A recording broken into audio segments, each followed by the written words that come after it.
The New York Rangers 2025-2026 season didn't produce a playoff appearance. It didn't produce the bounce back that the fan base expected. Instead, the Blue Shirts finished 34-39-9, last in the Metropolitan Division, and missed the Stanley Cup playoffs for a second consecutive season. But even in a season filled with disappointment, the Rangers may have found something important: a 21-year-old winger with elite offensive instincts, a knack for finding space, and the ability to see plays develop before everyone else. Gabe Perreault began the season in Hartford. He ended it on the Rangers' top line, and after recording 12 goals and 15 assists in 49 NHL games, the question is no longer whether Perreault can play at this level. The question is, how much better can he become?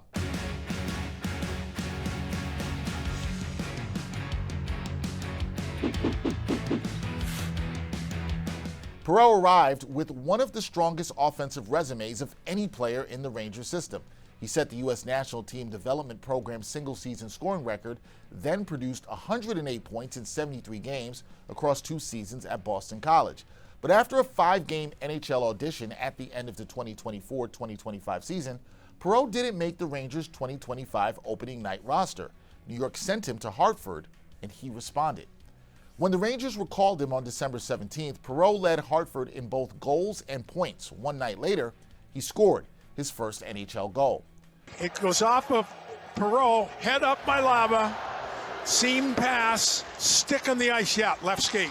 The demotion had not stopped his development. It had given him the puck, the minutes, and the confidence he needed before returning to the Big Apple. Perreault's rookie numbers tell part of the story, but to better understand how his game translated to the NHL and what his next step could look like, I spoke with someone who watched his development throughout the season, Jonny Lazarus, a host and digital reporter covering the New York Rangers for Daily Faceoff.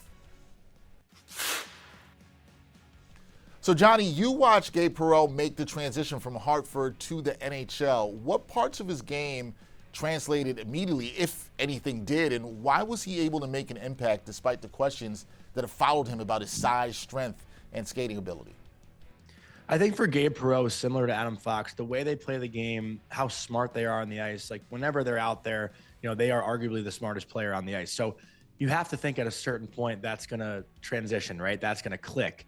But for Gabe, I think the first 20-ish games, he was bouncing around the lineup a little bit, didn't find consistency. The Rangers had a lot of injuries, and there was, a whole lot for him to figure out as a player. So I wouldn't say he necessarily fit in right away. And I think he would tell you that as well. But that second half of the season after the Olympic break, when Artemi Panarin was traded, he was put on a line with Mika Zibanejad and Alexis Lafrenière. It seemed like he really found his comfort level and his foot speed really caught up. Perreault's greatest asset was never supposed to be overwhelming speed or physical power. It was his processing, his patience with the puck, his ability to move defenders before moving the puck, and his instinct for placing teammates in advantageous positions. Before Perreault's season ended, Jonny compared those instincts to the traits that made Adam Fox so effective: seeing the game ahead of the play and finding options that don't appear open to everyone else. The talent was visible, but it took time before the production consistently followed. Perreault's first NHL stretch wasn't a straight line upward. There were quiet nights. There were moments when the size and pace of the league limited his time and space. But as his confidence grew, so did his willingness to attack. In a February victory over Pittsburgh, Perreault led the Rangers with 7 scoring chances, 6 high-danger opportunities, and 5 rebound attempts. And after the Olympic break, his rookie season changed.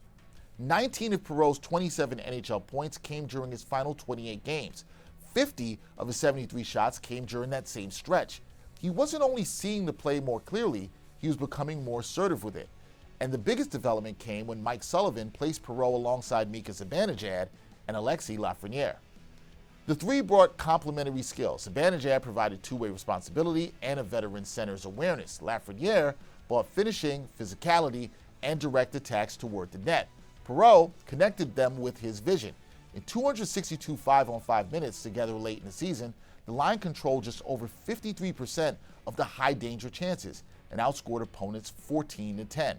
So, Jonny, you mentioned Gabe playing with Mika Zibanejad and Alexis Lafrenière. What changed for him once he settled onto that line? And when you watch that group play together, how much was Gabe benefiting from playing with 2 established players, and also how much was he also helping drive those players' success as well? Yeah, I'd actually go with the latter, Dexter. I think Gabe actually helped drive Mika Zibanejad and Alexis Lafrenière. There was a lot of talk about how Alexis Lafrenière looked so much better once Artemi Panarin was traded, just because Lafrenière got more opportunity, which is true. But I do think playing alongside a guy like Gabe Perreault really benefited Lafrenière. I mean, the amount of goals, I think Lafrenière had 12 goals in the final 25 games. And a lot of those felt like they were, backdoor passes, finding open space, and Gabe Perreault making a nice little pass to find him in the open space. And he was able to finish. I think one of the things that was really noticeable in the beginning when the three of them were playing together was finding out where to be. When you're Lafrenière and you're Mika Zibanejad and you're playing with a new guy, you got to know where to go for Gabe to find you. And I think as the season went on, they had a better understanding of, the vision and just the instincts that Perreault had, and they knew where to be. They knew where to find him. They knew where to chip a puck in. They knew the open space that he was going to be able to get the puck to them. So I think the more familiarity you have with players, the more comfortability you then get in return. Now, late in the season, the production became difficult to ignore. In March, Perreault recorded multiple points in 3 consecutive games, becoming just the second Rangers rookie in more than 30 years to produce a streak that long. Then, on April 4th, he delivered the defining performance of his rookie season. Robertson for Zibanejad, centers one, they score! Gabe Perreault makes it 2-0. 7 games remaining, including this one. Brodzinski, they score! A tap-in power play goal for Gabe Perreault. Yes, here it is, Gabe Perreault. He scores! A hat trick for the 20-year-old rookie. Perreault scored his first NHL hat trick in a 4-1 victory over Detroit, and he became just the 4th Rangers rookie in the previous 30 years to record one. In a season defined by what the Rangers had lost, Perreault gave them something to look forward to. But one strong finish doesn't complete a player's development. However, it changes the expectations. Perreault has already identified the physical side of the game as a priority. He said that he wants to spend more time in the gym, add strength, and better prepare his body for the demands of a full NHL season. He even passed on the 2026 World Championship to begin his offseason work earlier. The next step for the young winger isn't simply producing more points. It's becoming more consistent when the puck isn't finding him, winning more battles, handling physical defenders, creating more shots in games where passing lanes disappear, and proving that he can maintain his impact over a full 82-game schedule. There will also be more competition. The Rangers added Pavel Dorofeyev and Oliver Bjorkstrand to a wing group that already includes Lafrenière and Perreault. Perreault has a path to a top 6 role, but his line mates and exact position in the lineup are not automatic. So Jonny, here we are now in the offseason, and I think the big question now is what's the most important developmental step for Perreault in year 2? And when you project beyond next season, do you view him as a player that the Rangers can build their next core around?